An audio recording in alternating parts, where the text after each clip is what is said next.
Okay, I might get started. Welcome everyone to our fourth Lunch and Learn series. My name's Sakina, and I'll be covering our topic on motivational interviewing today.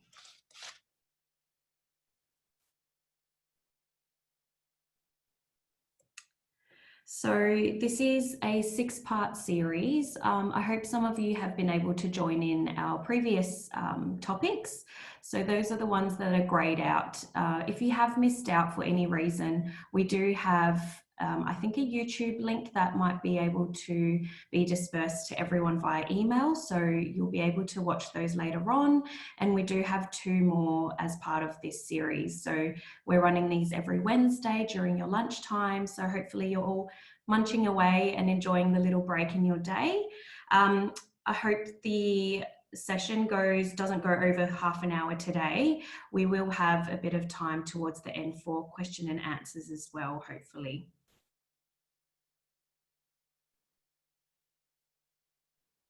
So, like I said, today the topic is on motivational interviewing. What I'll be covering is what exactly it's all about.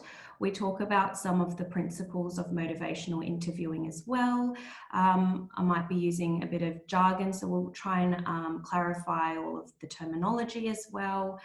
We talk about why you would use motivational interviewing in your work with job seekers, as well as how to use motivational interviewing. So we'll cover the general principles, so basically what motivational interviewing looks like, what the tools are, so what it sounds like, and how to begin practicing motivational interviewing today.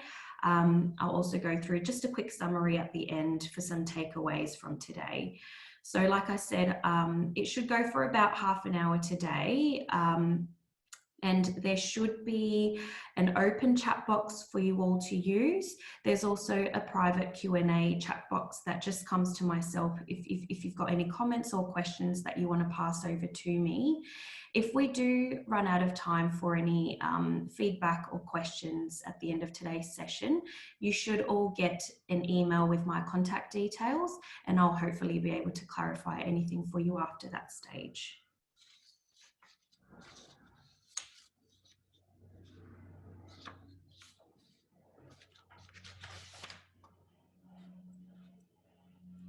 Okay, so just to clarify through the presentation, I might say MI or motivational interviewing.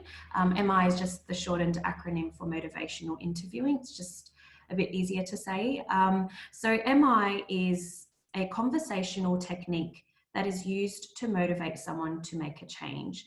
So as you can see on the diagram, the principles of motivational interviewing are to be collaborative, to engage the client. It's very person-centered and it's evocative. So we're hoping to bring up some strong emotion to link to making that change. So this is really useful to help resolve someone's ambivalence, to help them take steps or be motivated to make that change. So a lot of you would know that making change should come from someone's intrinsic motivation, so that the principles of motivational interviewing are aiming to enhance that internal motivation for the job seeker to make their changes themselves, and so they're more long lasting too.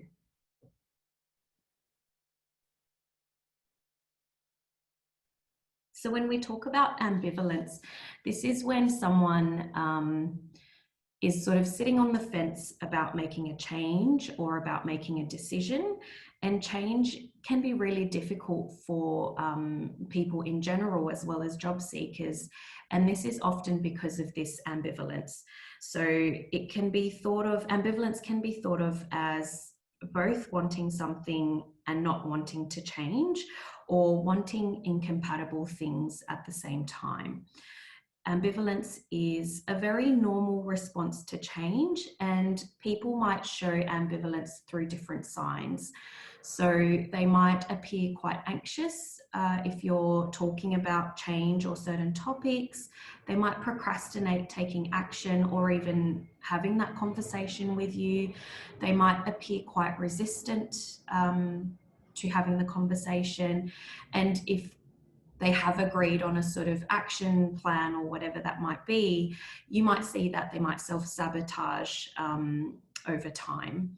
So like I said, these signs of ambivalence, if someone's showing anxiety, it doesn't mean that they're automatically showing ambivalence, but these might be some signs that you might be able to pick up on with the job seeker. And so we thought it would be really helpful to also clarify what we mean by change. Now, change is difficult, and it's not a singular event, but rather a process. So understanding each of these stages of change is going to help you guide your conversations appropriately, as well as your questioning when you're speaking with the job seeker. So I'm just going to elaborate a little bit on what each of these stages of change means. So pre-contemplation is the beginning. So that's where the job seeker is unaware of any issues that might be happening or any problems, and they haven't actually thought about change. Contemplation is when they might begin to think about change, but they haven't set a real goal or a real plan to attempt to make that change yet. Preparation is when they then start making those goals and they have ideas about what they might need to do to make the change, and they might be setting those real realistic goals.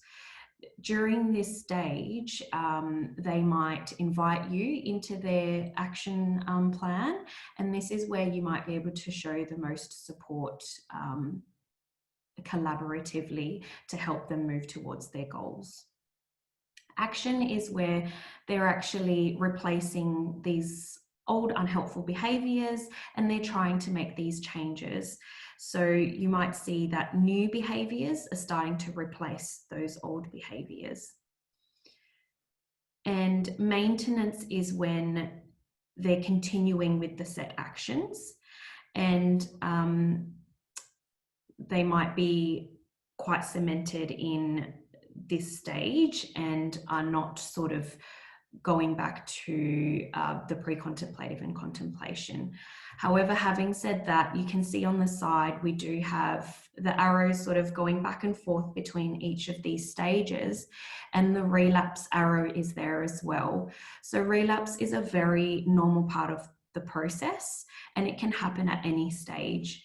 So it's really important, if you identify that a job seeker might be in the relapse stage, that you assist with them, assist them to identify any triggers that might have caused the relapse, to avoid them potentially staying in the relapse stage for very long, and also to sort of prevent the next time that they come back to this stage, that time's shortened in the relapse stage. Now, for each person, these stages of change are going to look quite different. There's no set time frame for each of these, and they might move back and forth depending on their situation.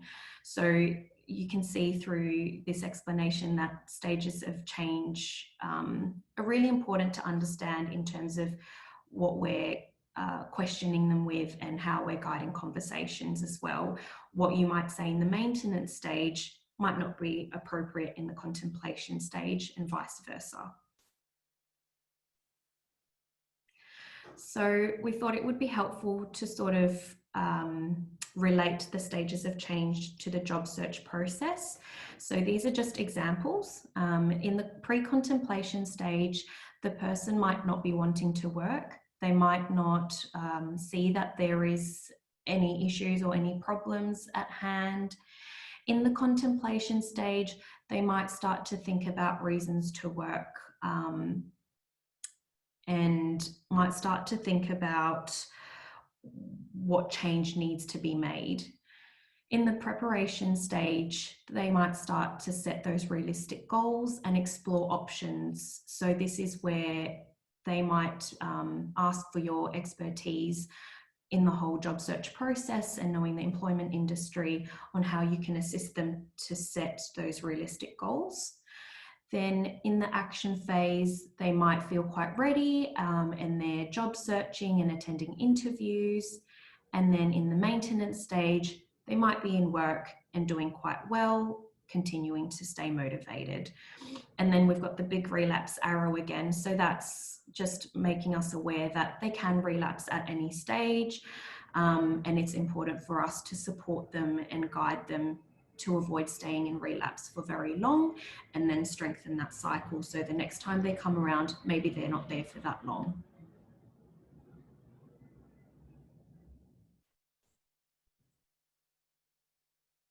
So why use motivational interviewing?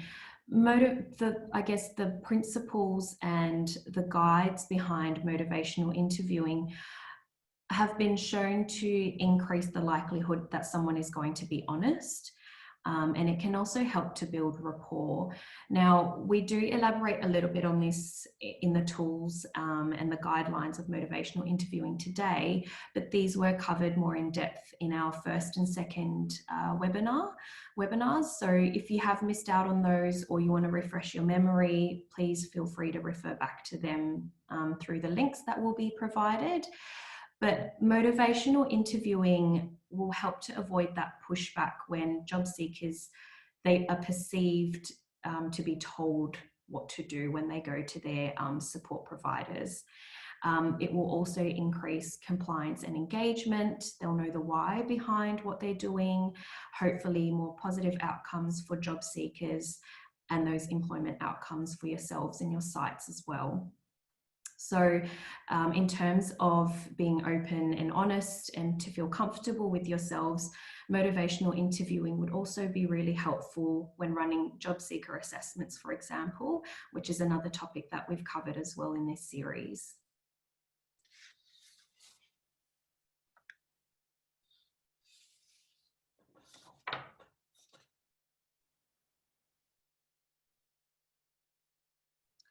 Okay, so how do we use motivational interviewing? Using the rule book, this is an acronym for the general principles for motivational interviewing, will help you quickly remember and refer back to the general principles here. So R stands for rolling with the resistance, U stands for understand, L for listen, and E for empower.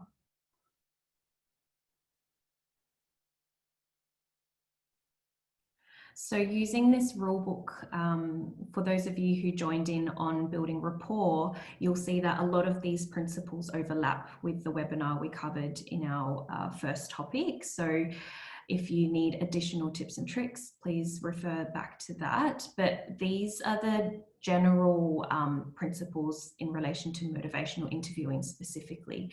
So rolling with the resistance, job seekers may be resistant to change. And when they're presenting that way, it's really important to sit with them and try to understand why they might be resistant to these suggestions.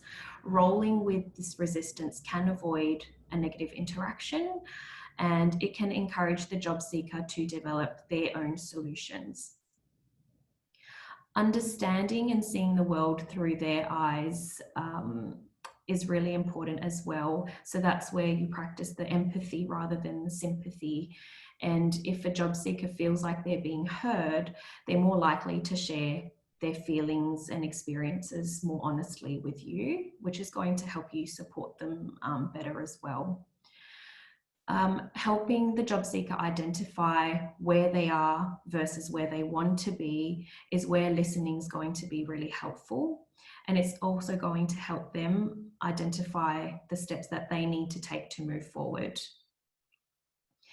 And empowering them to move forward and make that change themselves is really critical in them maintaining that action and maintenance phase. If they really believe that they can make the change and that the change is important, they're more likely to succeed with their goals. So there's just a few images on the side for the visual learners out there like myself. That's what I'm going to refer back to when I'm practicing motivational interviewing. So keep calm and roll with it, remembering to show empathy and to empower the job seeker to move forward towards their goals.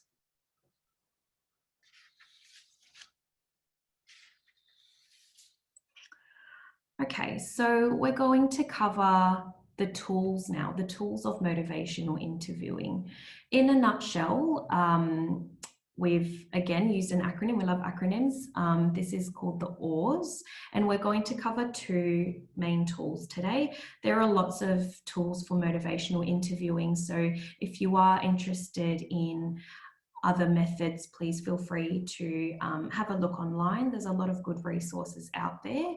Today we'll be covering the OARS and the change ruler.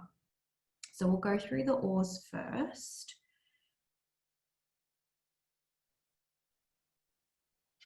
So remember to use open-ended questions. This is where you're inviting the other person to open up, share their experiences, to share their thoughts, to share their concerns. It's a good guide to sort of start open-ended questions with what and how, rather than when or do you, very specific yes, no answers. We want them to explain a little bit more. So some examples might be, what concerns do you have about work, or how would employment affect your life?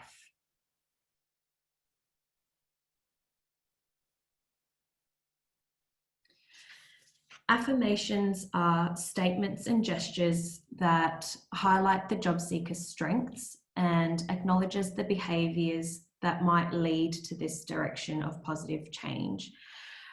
It's really important to use affirmations genuinely. So whether you've met the person for the first time or whether you've worked with the job seeker for a little while, they will feel whether the affirmations are genuine or not. So if you have met someone for the first time or they're really struggling, even simply saying, I appreciated the time that you've taken out to talk with me today is an affirmation.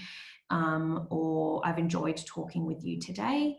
If you have known a job seeker for quite a while, you might be able to draw real life examples that they've shared with you before to say, I know you've told me about XYZ, you're clearly a very resourceful person, or you handled yourself very well in that situation. So these affirmations can help the job seeker to start to feel more confident that they can make a change and that they've got the skills and qualities to do so.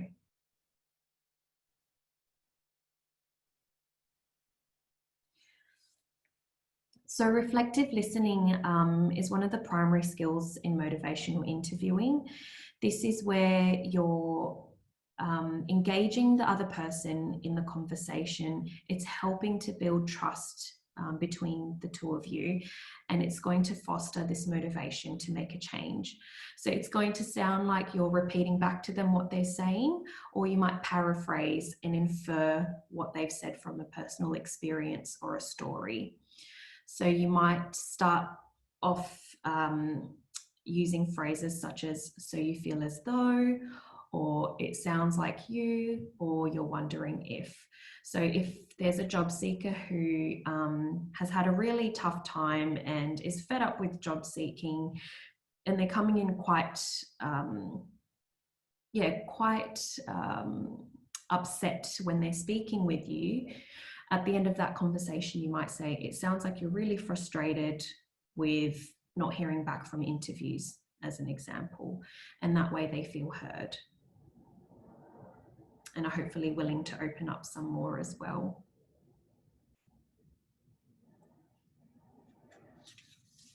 So summaries are particularly useful examples of reflective listening, and they can steer the conversation in a direction you want. So summaries are really useful if you feel like they might be going off track, or if you sort of need to end your contact appointment if someone else is waiting for you, or you've got another meeting waiting. So these are some examples of ways to start summarizing. You might say, here's what I've heard. Tell me if I've misunderstood or if I've missed anything, and then you practice the reflective listening.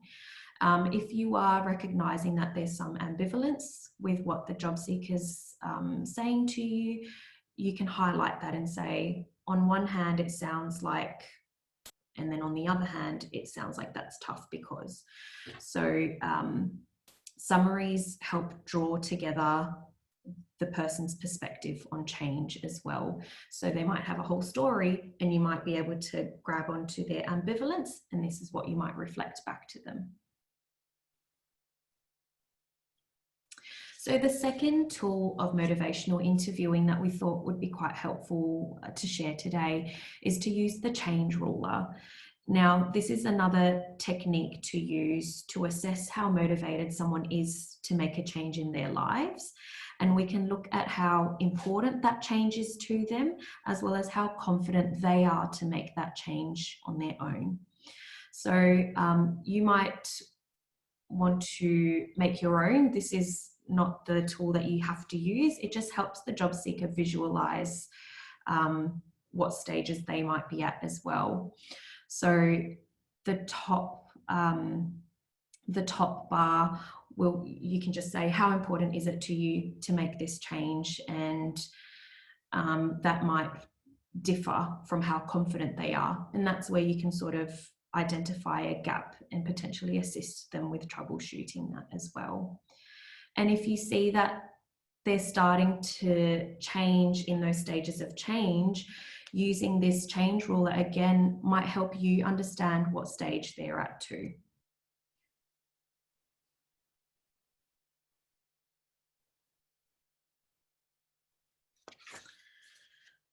So far we've covered the principles, that was the rule book, as well as the tools, which were the oars, as well as the change ruler. We thought it would be helpful to also give some specific questions that you might ask at different stages of change. So just very generally on the left side, when you're asking permission, these might be more helpful when the job seeker is in the pre-contemplative and the contemplation stage. And then eliciting that change talk might be more appropriate in the later stages of change, as well as through relapse. So asking permission, you can ask things like, do you mind if we talk about, can we talk a bit about, or is it okay if I share my thoughts with you about? And then eliciting change talk in the later stages of change. What would you like to see different about your current situation? What will happen if you don't change? How can I help you get past some of the difficulties you are experiencing getting work? And what would you have to do to make this happen? So again, it brings it back to that internal motivation and I guess actions they can take themselves.